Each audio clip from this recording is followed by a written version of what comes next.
Hey Todd, got your booster. All right, what we are looking for is when the booster is activated, when we turn the vacuum on, this gauge is going to show us as much vacuum as my pump will pull and your booster will hold. They both show the same thing, and then when the booster is activated, this gauge will stay stationary, and this gauge will go to 0. The more the booster is activated, the closer it gets to 0, and when it reaches 0, the booster is fully activated. And we've got our input gauges here. These two gauges are tied together, so this gauge goes up and maxes out. This gauge continues and reads final input pressure, which is a function of the master cylinder, which is just this hand pump here. And output pressure, these two gauges are tied together. This goes maxes out, and then this gauge reads final output pressure with the booster active, with vacuum and without vacuum. So we'll test it first without vacuum, and just to get to check the gauges, and then make sure the booster has just got fluid going through it. So right now I'm just going to fill the booster with fluid. This is the first time I've tested your booster. Just took it out of the box.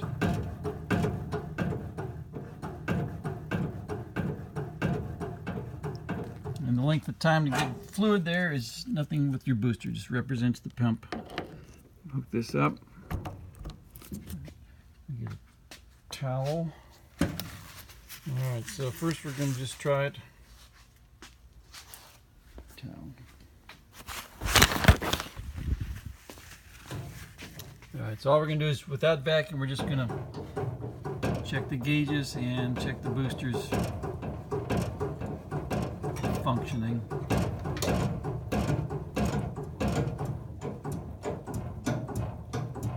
Alright, so you see the two gauges right here were tied together, 350 in, 350 out. Let's check for any leaks. There's a weep hole on this side, but don't see anything happening there.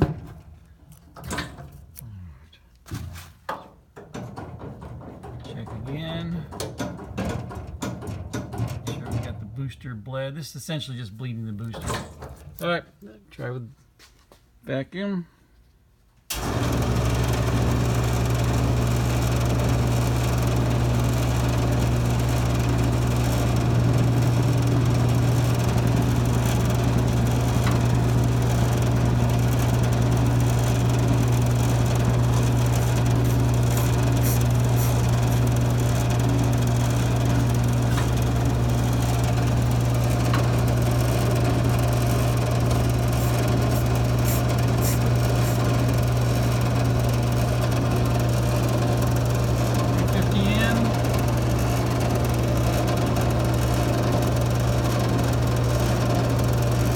At least 1200.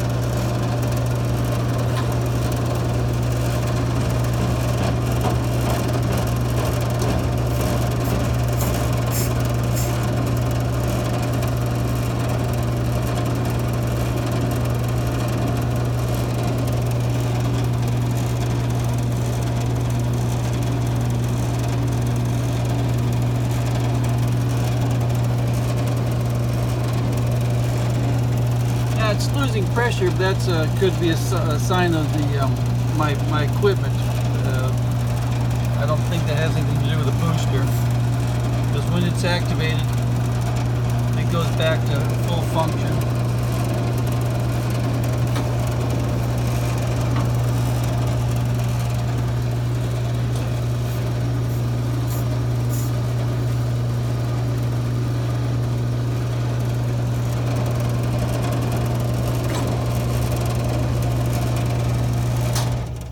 According to this, you have a fully functional booster.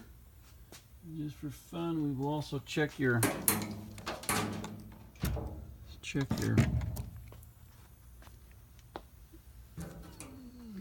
brake light switch.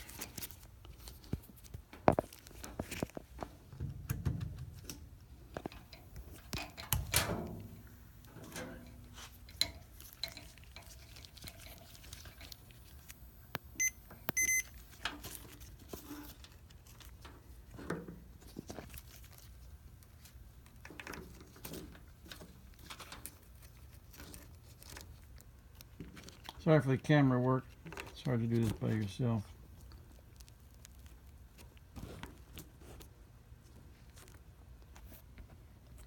Okay.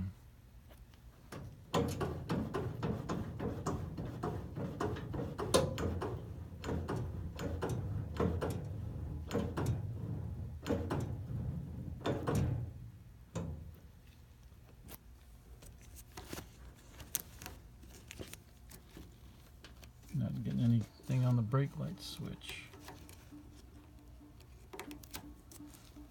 Should have activated by now. I'll try with the vacuum on.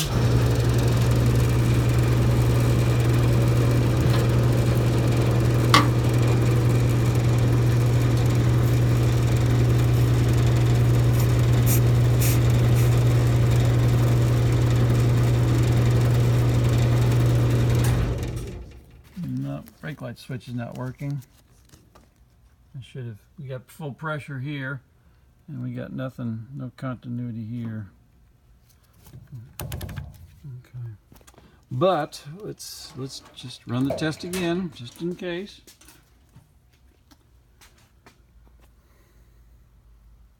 This is the test port right here that you can do on your car yourself.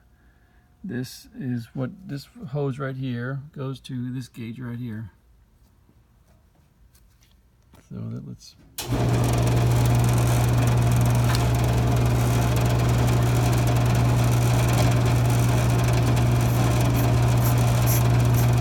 if we take this hose out, this gauge goes to 0, doesn't do anything. Put it back in.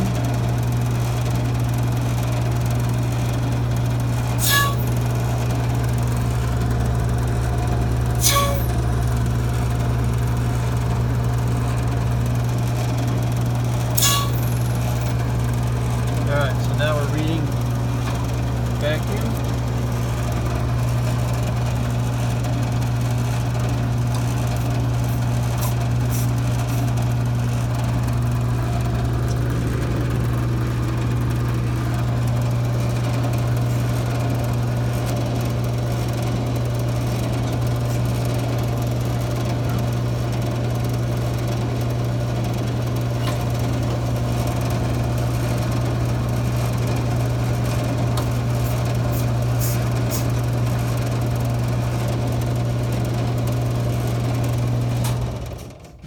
According to my machine, this is a fully functional booster. You've got 350 in and at least 1200 out. That's a good boost ratio.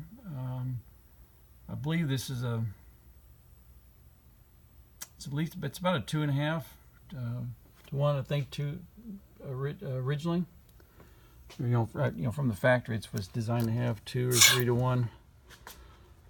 So it's working, and I don't see any obvious leaks any place.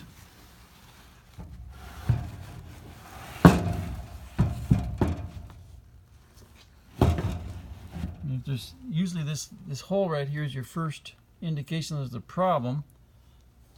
Let's see if there's anything leaking out of it.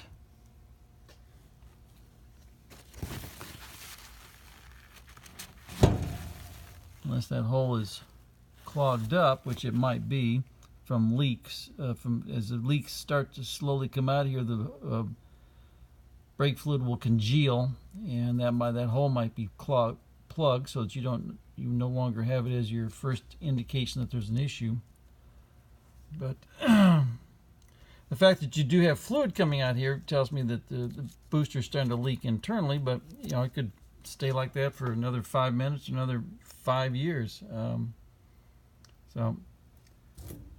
If you had trouble with your brakes, I don't believe it was the booster causing the issue.